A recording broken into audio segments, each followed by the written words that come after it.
Evaluate the expression for x equals -2 and y equals 4. 3x minus 4y squared.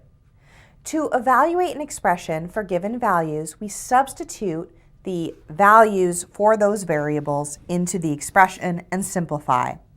Here we'll substitute -2 for x and 4 for y, and we have 3 times -2 minus 4 times 4 squared. Using the order of operations, we'll evaluate the exponent first.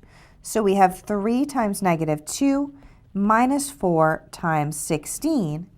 Now we perform the multiplication and division from left to right. 3 times -2 is -6, and then we're subtracting 4 times 16, which is 64.